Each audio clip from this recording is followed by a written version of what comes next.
Hi, how are you? Actually हम पूछना चाह रहे हैं, एक सवाल है आपसे कि एक लड़का को कितना कमाना चाहिए जो एक लड़की को खुश रख पाए, तो इसके बारे में आप बताइए। 1 लाख पर मंथ।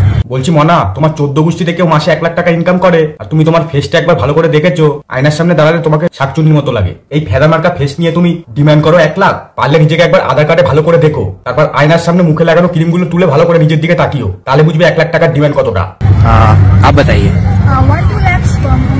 ওরে বাবা, তোমার আবার 1 লাখ টাকা বেশি, 1-2 লাখ টাকা প্রত্যেক মাসে ইনকাম চাই। এদিকে আমাদের 200 টাকা ইনকাম করতে গাঁড় ফেটে 4 হয়ে যাচ্ছে। अगर आपसे कोई शादी करना चाहता है तो मिनिमम कितना कमाना चाहिए उसको?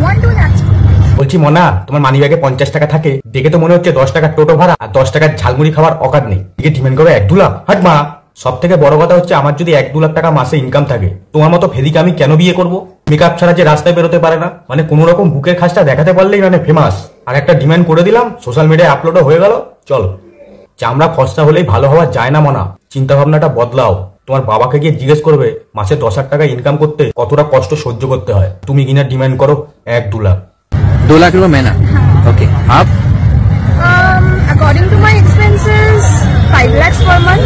5 লাখ তোমার কিডনি দুটোর দাম আছে, সামনে দিয়ে দাঁতগুলো তো বড় বড়, তোমাকে দেখে শাকচুন্নিও ভয় পেয়ে যাবে। ক্যামেরার সামনে জানা তাই বলে দিলেই হলো। তুমি বিশ্বাস করো মনা, তোমাকে বিয়ে দিতে হলে উল্টে 10 লাখ টাকা যৌতুক দিতে হবে। প্রথম কথা, সামনে দিয়ে তোমার দাঁতগুলো অনেকটাই উঁচু, মুখ বুঝে তোমাকে কথা বলতে হয়। তার মধ্যে যদি তুমি ডিমান্ড করো 5 লাখ একটা ছেলের ইনকাম চাই, তাহলেই তোমাকে বিয়ে করতে পারবে। বিশ্বাস করো, তুমি পাগল হয়ে গেছো। বাবা মাকে বলো তোমাকে 2 মাস রাঁচির পাগলাগারোতে রেখে আসবে। এই ফেস নিয়ে 5 লাখ টাকা ডিমান্ড তারাই করে যারা পুরোপুরি পাগল, নিজের উপর কোনো কন্ট্রোল নেই, যাদের মাথার তার কেটে গেছে। এর থেকেও খারাপ কিছু বলা যেত, কিন্তু ভুল করে তো বলনি, কথাগুলো অনেক ভেবে চিন্তে বলেছো, তাই ভালোভাবেই বললাম তুমি মেয়ে মানুষ বলে। 5 लाख। ओके, तो क्या नाम है आपका? अनुष्का मित्रा। आपका? Rural doctor। आपका? श्रीजनी। एक्चुअली ये वीडियो सोशल मीडिया पे अपलोडिंग होगा, कोई प्रॉब्लम तो नहीं है? 1 লাখ, 2 লাখ, 5 লাখ একবার ভেবে দেখেছো? এই যে জনগণ, তোমরা একবার ভেবে দেখেছো 1 লাখ, 2 লাখ, 5 লাখ ডিমান্ড করে? না বারা কোনো সেলিব্রিটি, না কোনো নেতা, না কোনো মন্ত্রী, না কোনো বাল দিয়ে 5 লাখ টাকা চায় একটা ছেলের মাসিক ইনকাম। কোনো বড় সেলিব্রিটিও কোনো ফিল্ম করতে গেলে বা বই করতে গেলে চেকে তাদের 5 লাখ টাকা লিখতে গেলে গাঁড় ফেটে যায়। ডাইরেক্ট বলছে বাড়া 5 লাখ টাকা লাগবে।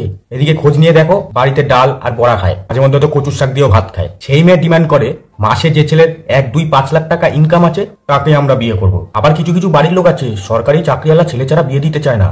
এদিকে যে বাড়ির লোক আছে তারা বোকাচোদারা, তাদের গোষ্ঠীতে কোনোদিন মারা কেউ সরকারি চাকরি করে। আল্লাহ, ওরা মেয়ের বিয়ের জন্য মারা সরকারি চাকরিওয়ালা ছেলে খুঁজছে। কোথায় আছি লাউড়া মারা? আসলে সব বাড়ির লোকই চায় যে আমার মেয়েটার একটা ভালো জায়গায় বিয়ে হোক, একটা ভালো ছেলের সাথে বিয়ে হোক। আর ছেলেগুলো কি বাড়া বানের জলে ভেসে এসেছে? মেয়েরা চায় মাসে 1-2 লাখ টাকা ইনকাম করা ছেলে বিয়ে করতে, মেয়ের বাড়ির লোক চায় ছেলের যেন বিশাল অবস্থা হয়, সরকারি চাকরি করে। আর ছেলেগুলো বাড়া পণ চাইলে তখনই দোষ, তখনই যত আইন ব্যবস্থা। হ্যাঁ দেখো বন্ধুরা, আমার কথায় যদি যুক্তি না থাকে মা বাপ তুলে খিস্তি করো আমার কমেন্ট বক্সে। তোমাদের কাছে আমি অনুরোধ করে এই কথাটা বললাম। আর যদি যুক্তি থাকে তাহলে আমাকে একটু কমেন্ট করে জানাও যে আমার কথাটা আমি সঠিক বলেছি না ভুল বলেছি। সবার আগে ভিডিওটা শেয়ার করে দিও, সবাইকে শেয়ার করে দিও, কারণ আমাদের একটু জানতে হবে না আজকালকার মেয়েদের কত ডিমান্ড। সেই ডিমান্ডগুলো আমাদের জানতে হবে, সেই হিসাবে আমাদের ইনকামের রাস্তা করতে হবে। ঠিক আছে বন্ধু?